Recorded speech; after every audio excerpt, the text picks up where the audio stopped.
Bonjour, alors aujourd'hui un très gros morceau puisqu'il s'agit du AT-AT, le quadripode impérial que l'on voit dans l'Empire contre-attaque, un jouet vintage Kenner qui date logiquement, en tout cas pour les États-Unis, de 1980. Je ne suis pas sûr qu'il ait été distribué en France à cette date-là. Quoi qu'il en soit, donc je l'ai. Je l'ai même 2 fois, parce qu'en fait ça c'est pas celui que j'ai eu quand j'étais plus jeune, mais c'est un AT-AT qu'on m'a trouvé à la ressourcerie.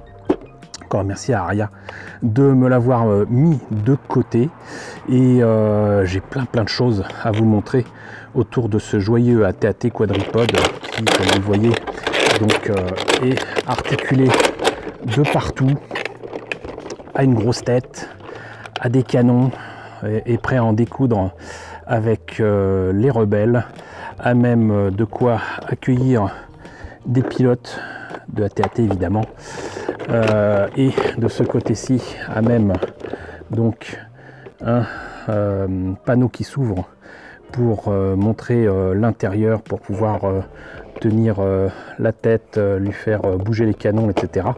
Donc plein de choses à voir avec vous pour ce AT-AT.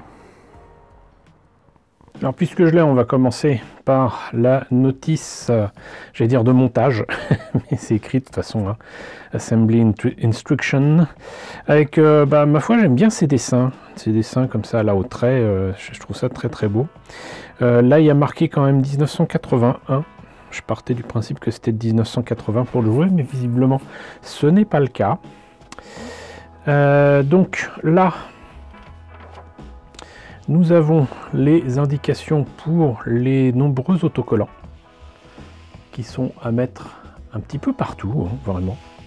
Voilà, là ça indique comment placer les piles à l'intérieur donc du AT-AT.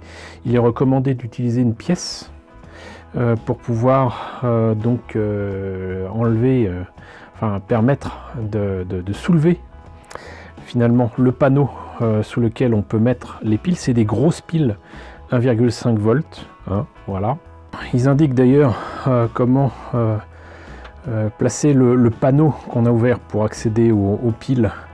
Voilà, donc on commence par ici, on finit par là. Et ce que je trouve vraiment excellent, c'est qu'ils indiquent comment replacer le panneau si jamais il s'enlève. Voilà, comme c'est un peu mou, il ne faut pas hésiter à finalement plier un petit peu le panneau pour pouvoir le mettre.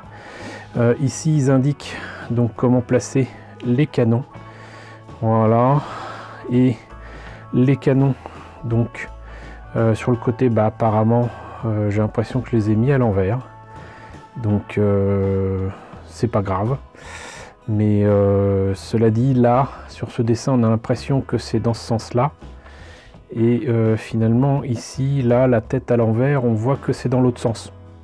Bon, le cockpit, pareil, comment le placer, et là comment remplacer éventuellement l'ampoule que je vous montrerai tout à l'heure, donc pour éclairer les canons.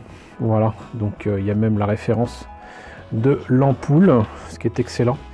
Sinon, donc pour les jambes, là aussi il y a moyen de enlever des pièces des jambes et de les replacer.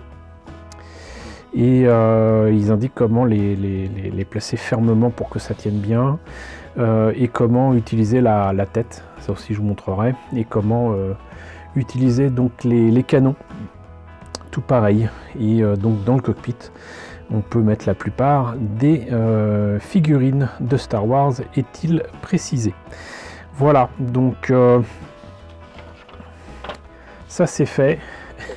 Maintenant, il n'y a plus qu'à voir effectivement ce qu'il en est. Bon, alors en fait, je vous ai quasiment tout montré.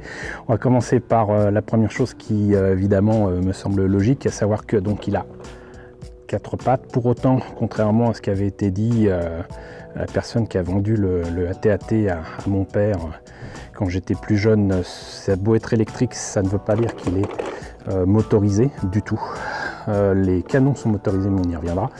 Donc par contre, ce que j'aime bien, c'est que ça tient bien, parce qu'il y a des petits clics dans les jambes, mais en plus de ça, ça s'articule de partout, c'est même un peu difficile à bouger. Il y a des trous ici, mais c'est pas grave. Vous voyez que c'est quand même de belles tailles. Les pieds par contre sont creux. Ça ne permet pas pour autant d'être tout terrain, contrairement à ce que son nom indique. Il est quand même très proche des proportions de ce qu'on voit dans le film. Le seul truc, c'est que par contre, tout comme pour la maquette, certains détails pour les panneaux sont en plein alors qu'ils devaient être en creux, mais bon, il y a des détails, c'est déjà pas mal. La tête est forcément un peu grande, donc voilà. Ici aussi, ça fait clic-clic pour les canons. On a là donc le poste de pilotage où j'ai mis 2 commandants de la TAT. Les autocollants permettent d'avoir les panneaux de contrôle. Voilà, on peut mettre 2 personnages et normalement les canons sont supposés bouger. Voilà, et ils sont transparents parce qu'en fait vous avez une ampoule ici qui d'ailleurs peut se changer. Une ampoule, j'allais dire à l'ancienne, comme vous voyez là, une ampoule à incandescence qui est supposée donc s'allumer. Et là vous avez des moteurs qui font bouger les canons, et donc la lumière qui est ici se transmet dans les canons qui sont transparents, et c'est supposé donc faire le mouvement des canons avec les lasers. Et pour le mettre en marche, vous devez en fait utiliser une poignée. J'espère vous montrer ça. Voilà, vous pouvez appuyer sur le bouton qui est ici, sauf que j'ai mis des piles qui se situent ici, mais ça ne fonctionne pas malheureusement. Mais par contre, ce qui fonctionne parfaitement, c'est donc la poignée qui est ici, qui permet de bouger la tête et de faire des mouvements de haut vers le bas et de droite à gauche. Vous voyez, c'est quand même assez bien foutu.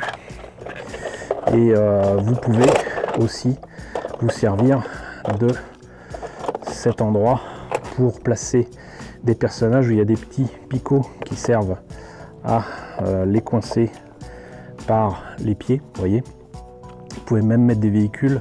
Les mini rigs sont parfaits pour ça. C'est pour ça que j'ai mis ce personnage ici, il est fait pour ça, et donc vous pouvez le mettre là dedans. Sinon donc vous aviez le logement pour les piles. D'ailleurs en fait normalement vous étiez supposé pouvoir placer des speeder bikes à l'intérieur, mais ça c'est vraiment à partir du retour du Jedi quoi. Voilà, donc je pense qu'on a fait le tour littéralement de ce AT-AT. Voilà, c'est plus ou moins rapide, mais au moins c'est fait, et je suis toujours aussi content de l'avoir.